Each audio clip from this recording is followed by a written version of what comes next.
Bonjour. Drame de l'immigration au large du Sénégal. Plus de 30 morts en moins de 15 jours, nous rappelle ce matin Walf Quotidien à la page 7 du journal. Mon confrère Samba Barry nous fait savoir que le chavirement d'une pirogue qui avait à son bord des candidats à l'immigration irrégulière a causé la mort de 18 personnes. Ce bilan provisoire a été donné hier par la Brigade nationale des sapeurs-pompiers. Mon confrère toujours qui nous rappelle que depuis quelques semaines, les drames liés à l'immigration clandestine se répètent et le chavirement de la pirogue au large de Dakar en est la dernière série. Et le 12 juillet dernier, c'est au large de Saint-Louis qu'un autre drame s'était produit. 15 personnes ont perdu la vie lors du naufrage de l'embarcation à bord de laquelle elle avait pris place pour espérer se rendre en Espagne. Drame de l'immigration, toujours vague mortelle à Ouakam, nous rappelle cette fois-ci le quotidien. 18 morts et plusieurs disparus dans le chavirement d'une pirogue et le ministre Antoine Diome sur les lieux promet de traquer les passeurs et les attraire en justice. Chavirement du pirogue des migrants clandestins au large de Dakar. Ouakam compte les morts, nous fait savoir Sud Quotidien, avec 18 vies brisées dans le flot de l'océan Atlantique après la brèche de Saint-Louis et sa vingtaine de morts. Barça ou Barsac tue encore. Et dans l'Observateur, tentative d'émigration clandestine, nos confrères nous renseignent du chavirement de la pirogue à Ouakam. Ce qui n'a pas été dit, son départ de Mboro, les 50 personnes à bord, son itinéraire jusqu'à Ouakam et les morts. L'embarcation, selon toujours mes confrères, a été persécutée et s'est retrouvée coincée dans les rochers. L'Astre de Anne, par contre, dénombre 18 morts et 3 rescapés dans le naufrage d'une pirogue au large de Ouakam. Destin échoué, Barassa 1, le soleil. Drame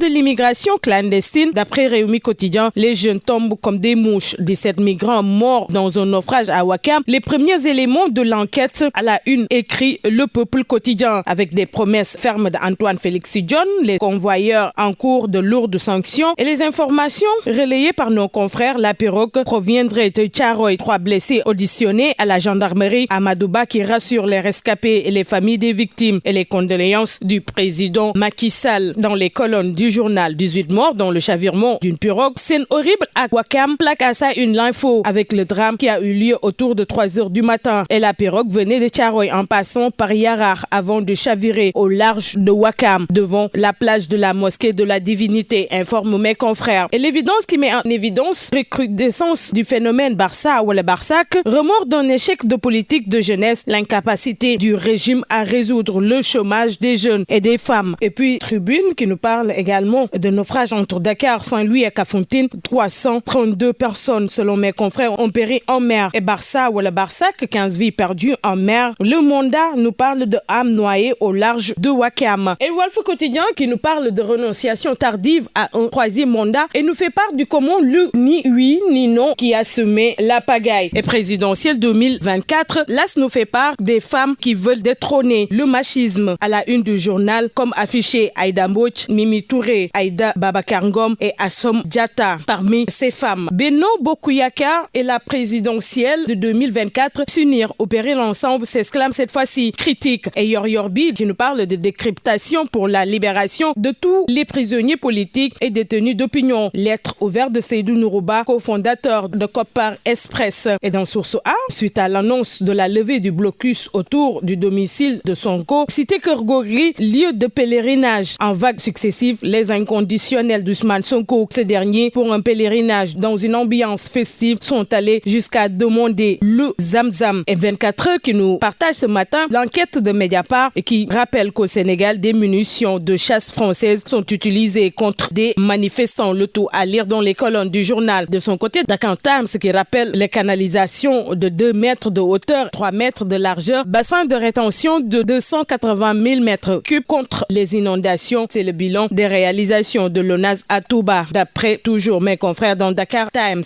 Sport pour boucler, vitesse, percussion, qualité de dribble, Ismaël Sarr à la conquête du vélodrome. Et sous nous l'ombre, le quotidien des arènes sénégalais qui nous informe du décision du CNG. Amagri va ouvrir la saison 2023-2024. Et rien que pour Amagri, le 1er octobre, Ama Modulo, le 5 novembre, nous informent nos confrères du quotidien des arènes sénégalaises. Bonne lecture.